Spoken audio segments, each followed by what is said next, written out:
नमस्कार, आप देख रहे हैं एनएसटी न्यूज। सदन में अखिलेश यादव ने कुछ दिन पहले ही कहा था कि हारी हुई सरकार सत्ता पे विराजमान है और ये सरकार कुछ ही दिन की मेहमान है।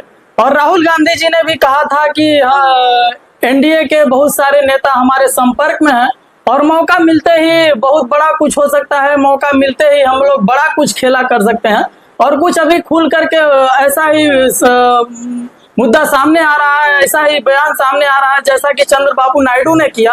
चंद्रबाबू नायडू आंध्र प्रदेश के मुख्यमंत्री हैं और उन्होंने अभी वर्तमान में राजनीतिक गलियारों में भूचाल ला दिया है। उनकी एक चिट्ठी ने मोदी जी और एनडीए पार्टी और बीजेपी पार्टी के नेताओं के पैरों तलों से जमीन खिसका के रख दिया।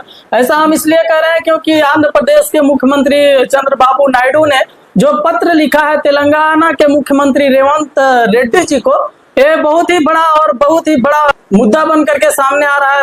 राजनीतिक गलियारों में बहुत ही सियासी भूचाल ला करके रख दिया है।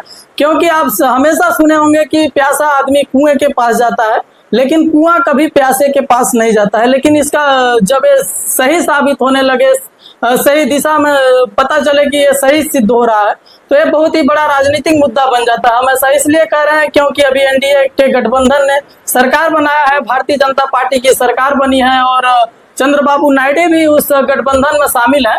लेकिन वर्तमान में चंद्रबाबू नायडू के जो बयान आए हैं चिट्ठी के माध्यम से, वो 6 जुलाई को तेलंगाना के मुख्यमंत्री रेवंत रेड्डी जी से मिलने वाले हैं और उन्होंने खुद ऐसा कहा है, खुद उन्होंने चिट्ठी लिखा है और खुद उन्होंने टाइमिंग मांगा है कि जब आपको टाइम मिले तो आप हमें बुला करके मीटिंग कर सकते हैं। और जब से चंद्रबाबू नायडू का इतना बड़ा खुलासा हुआ है चिट्ठी के बारे में, हमेशा प्रधानमंत्री नरेंद्र मोदी हमें उनको दिल्ली में ही हमेशा के लिए रखे हैं कि ताकि हेर फेर न होने पाए। और 6 जुलाई को चंद्रबाबू नायडू तेलंगाना के मुख्यमंत्री रेवंत रेड्डी जी से मिलने वाले हैं। तो आप देख सकते हैं कि जो रेवंत रेड्डी राहुल गांधी के हमेशा करीबी माने जाते हैं, हमेशा करीबी देखा जाता है। तो आप देख सकते हैं कि एनडीए का यदि कोई नेता कांग्रेस पार्टी के नेता से मिलने जा रहा है और सरकार बनने के बाद मिलने जा रहा है, तो ये बहुत ही बड़ा राजनीतिक मुद्दा बन करके सामने आता है, राजनीति में भूचाल ला सकता है। क्योंकि अभी वर्तमान में एनडीए गठबंधन की सरकार बनी है, लेकिन एनडीए गठबंधन का जो नेता चंद्रबाबू नायडू जा करके कांग्रेस के नेता जो तेलंगाना के मुख्यमंत्री रेवंत रेड्डी जी है उनसे जाकर के मुलाकात करते हैं। तो ये कहीं ना कहीं बड़ा मुद्दा है, कहीं ना कहीं बड़ी बात है। क्योंकि इससे एनडीए गठबंधन जब सरकार बना रही थी तो नीतीश कुमार और चंद्रबाबू नायडू के ऊपर सारे देश के लोगों की निगाहें टिकी हुई थी। क्योंकि इन्हीं दो लोगों के ऊपर पूरा सरकार की जिम्मेदारी थी कि यदि ये लोग जिधर जाएंगे सरकार उन्हीं की बनेगी। और ऐसा ही हुआ। जो बिहार के मुख्यमंत्री हैं नीतीश कुमार, वो एनडीए में शामिल होते हैं और बोलते हैं कि हमेशा हम एनडीए में समर्थन देते रहेंगे और सरकार को गिरने नहीं देंगे। लेकिन चंद्रबाबू नायडू का ये जो चिट्ठी वाला मामला सामने आया है, तब से बीजेपी में खलबली मच गई है, राजनीतिक गलियारों में भूचाल ला करके रख दिया है। तो आप देख सकते हैं कि किस तरह से सरकार में रहने के बावजूद भी चंद्रबाबू नायडू कांग्रेसी नेताओं से मिलते हैं, तेलंगाना के मुख्यमंत्री से मिलते हैं। तो ये कहीं ना कहीं बड़ा मुद्दा है और कुछ भी हो सकता है। और देखना है 6 जुलाई को आखिर चंद्रबाबू नायडू और रेवंत रेड्डी के बीच में क्या होने वाला है। बड़ा ही बड़ा मुद्दा है।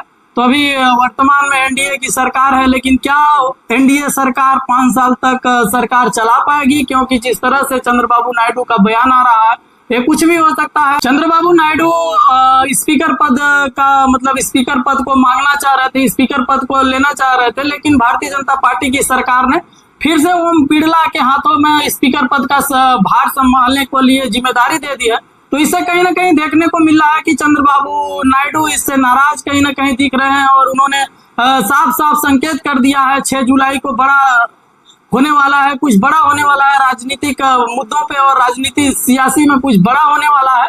क्योंकि चंद्रबाबू नायडू एक बड़ा चेहरा जो आंध्र प्रदेश के वर्तमान मुख्यमंत्री हैं और उनके गठबंधन और सहयोग से एनडीए ने सरकार बनाया था। तो क्या आखिर भारतीय जनता पार्टी की सरकार ने चंद्रबाबू नायडू क्या हुआ जो चंद्रबाबू नायडू नाराज होकर के कांग्रेसी नेताओं से मिल रहे हैं?